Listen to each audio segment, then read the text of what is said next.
आज की बात वर्तमान मुद्दों के साथ देखिए जयदेव पटेल के साथ शनिवार रात 11 बजे और रविवार सुबह 11 बजे सिर्फ नंबर 1 इंडिया न्यूज पर। नमस्कार व्यूअर्स, मैं जयदेव पटेल और आप देख रहे हैं नंबर 1 इंडिया न्यूज। आज की बात वर्तमान मुद्दों के साथ के इस खास कार्यक्रम में आज हम बात करेंगे तिब्बत एक बड़ा भौगोलिक क्षेत्र होने के बाद भी कहीं न कहीं चीन की वजह से अलग अलग देशों में उसको निर्वासित रहना पड़ रहा है।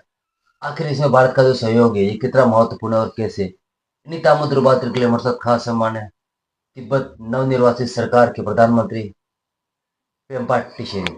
पेम्पा टिशेरिंग जी, आपका बहुत बहुत स्वागत है आज के हमारे प्रोग्राम में।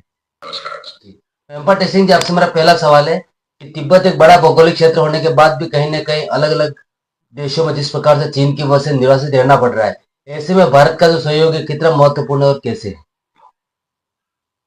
भारत सरकार और भारत के लोग हमारे समर्थन नहीं करेंगे तो हम यहाँ नहीं होंगे। तो भारत के सरकार की वजह से, भारत के लोगों की वजह से हम लोग भारत में हैं आज निर्वासित।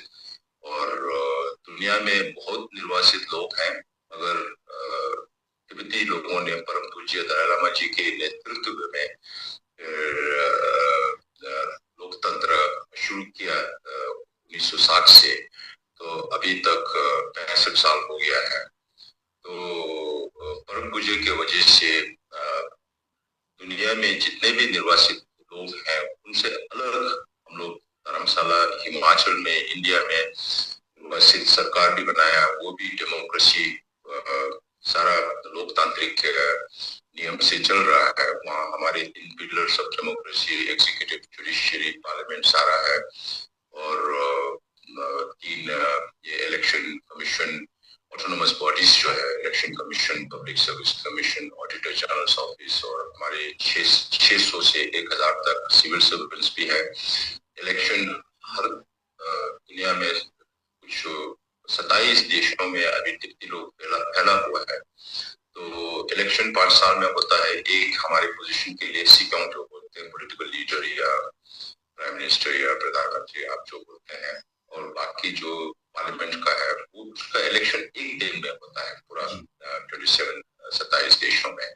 तो भारत सरकार नहीं है तो हम नहीं है, तो हम बहुत आभारी है भारत सरकार को और भारत के लोगों को। और ये भी कहना चाहता हूँ कि हम अपने आप को भारत की सांस्कृतिक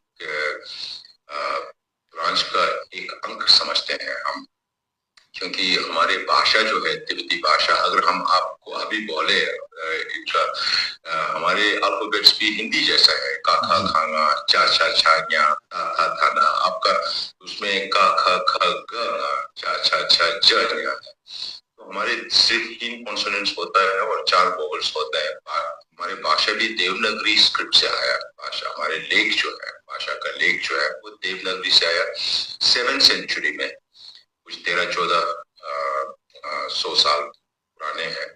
और बौद्ध धर्म जो है वो हम जो कहते हैं, परमपूज्य जो कहते हैं, हम नालंदा का बौद्ध धर्म अपनाते हैं और इसको पालन करते हैं। वो भी भारत से आया, वो चीन से नहीं आया।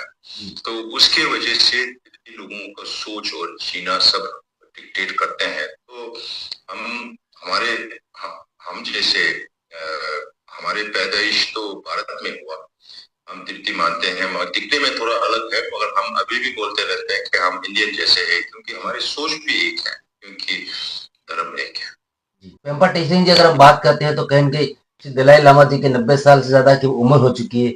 ऐसे में नया जो उनका उत्तराधिकारी होगा उसका जो प्रोसेस रहेगा वो किस तरीके का रहेगा, क्योंकि कहीं न कहीं चाइना भी इसके अंदर बहुत मजबूती से इंटरवीन कर रहा है। जी, तो अभी तक 4वीं दलाई लामा तक आ चुके हैं, तो उससे पहले 13 हो चुके हैं, ये अभी 4वीं है। तो ये 4वीं सेंचुरी में शुरू हुआ, 14th सेंचुरी में शुरू हुआ। तो अभी तक ये चीन सरकार ये बोलते रहे हैं कि परम पूज्य जी का जो पुनर्जन्म होगा वो चीन में ही होगा। ये एक उनका पोजीशन है, विषय है। तो परम पूज्य जी ने काफी बार बोल चुके हैं कि I will be born in a free world में जन्म लूंगा। तो इसका मतलब है कि चीन या तिब्बत अगर फ्री नहीं हो तो जन्म नहीं होंगे। वो एक बात है। दूसरा बात, चीन ये कहते हैं कि ये गोल्डन अर्न जो बोलते हैं उसको यूज करना है। अगर उसको यूज नहीं किया तो वो ट्रेडिशनल मीन्स नहीं है। तो इसमें ये है कि हमने ये कहते आया है कि ये गोल्डन अर्न जो है वो 1793 में चिंग डायनेस्टी ने इंट्रोड्यूस किया था, जब उनका थोड़ा इन्फ्लुएंस तिब्बत के ऊपर था। तो वो भी गाइडलाइन के तरफ किया हुआ था, वो लॉ नहीं था। और अभी जो कम्युनिस्ट चाइना जो बोल रहा है कि ट्रेडिशन नहीं फॉलो कर रहा है, तो हम चीन से पूछना चाहते हैं कि वो 1793 के पहले 8 दलाई लामा हो चुके हैं और 8 दलाई लामा को चुना गया था, वो ट्रेडिशनल मीन्स था। अभी जो चीन कह रहा है वो पॉलिटिकल इंटरफेरेंस है। जब चिंग भी बुद्धिस्ट था और इन लोगों ने भी जब गाइडलाइंस ऐसे इंट्रोड्यूस किया तब उनका पूरा शासन तिब्बत के ऊपर नहीं था। इसलिए 9th 10th 11th 13 12 13 14 तक आ गया। 9th और 11th दलाई लामा को चूज करने में गोल्डन अर्न को वैसे यूज किया गया था, मगर ट्रेडिशनल वे से चुना गया था पहले से। वो सिर्फ चीन को दिखावा करने के लिए। तो 13 14 दलाई लामा को गोल्डन अर्न यूज किया ही नहीं था, उसको प्रयोग नहीं किया था। इसलिए चीन का जो ट्रेडिशनल मीन्स जो बोलते हैं वो झूठ है, सही नहीं है। और तीसरी बात ये बोल रहा है कि ये लोग इस चौथी दलाई लामा को बहुत साल से जब नहीं रहेंगे तब क्या करेंगे, वो 20-30 साल पहले से सोच रहा था। इसलिए 2007 में इन लोगों ने ऑर्डर नंबर 5 करके एक लॉ लागू किया था और उसमें ये परमबुजी जी का रीइंकार्नेशन जो है वो चीन का कम्युनिस्ट का गवर्नमेंट अप्रूव करेंगे, ये बोल रहा। अब चीन सरकार जो कोई धर्म में विश्वास नहीं रखते हैं, ये पुनर्जन्म और अवतार इसमें विश्वास नहीं रखते हैं, तो वो कैसे करेंगे अप्रूव। इसलिए परमपूज्य जी कभी कभी हंसमुख में बोल लेते हैं कि अगर चीन सरकार बहुत सीरियस है रीइंकार्नेशन के बारे में, फिर इनको पहले बुद्धिज्म सीखना चाहिए, पुनर्जन्म में विश्वास करना चाहिए। और अगर हो सके, अगर ये लोग बहुत सीरियस है तो पहले माओ त्से-तुंग का रीइंकार्नेशन को देखना चाहिए, क्योंकि वो हमारे साथ नहीं है। डेंग शाओपिंग का भी, अभी चांग सेमी भी हमारे साथ नहीं है, तो मे भी दलाई लामा ऐसे इस कहा करते हैं। तो अगर चीन सरकार बहुत सीरियस है रीइंकार्नेशन के बारे में, तो पहले इनको पुनर्जन्म में विश्वास करना पड़ेगा। पेम्पा टेसरिंग जी, अगर हम बात करते हैं तो तिब्बत में कहीं न कहीं हिंदुओं की आस्था जुड़ा हुआ सबसे बड़ा मंदिर है कैलाश मानसरोवर। ऐसे में इसको लेकर के ज्यादा जो लोग हैं वहां पर दर्शन करने पहुंच सके, इसको लेकर तिब्बत की नवनिर्वाचित सरकार चीन से किस तरीके की पहल कर रही है?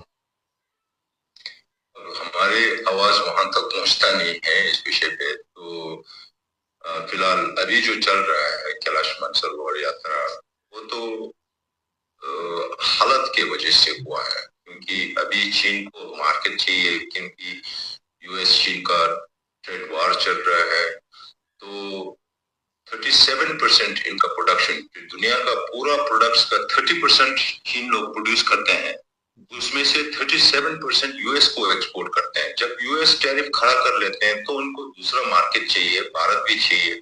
इसलिए हमको लगता है कि इस बार कैलाश मानसरोवर जाने दिया। कैलाश मानसरोवर सिर्फ हिंदुओं का नहीं है, बौद्ध का नहीं है, जैन का भी है, कुंभों का भी है, बहुत सीक्रेट स्थल माना जाता है। तो इसको तो जो धार्मिक जो है उसको अलाउ करना चाहिए, ये हमारा सोच है।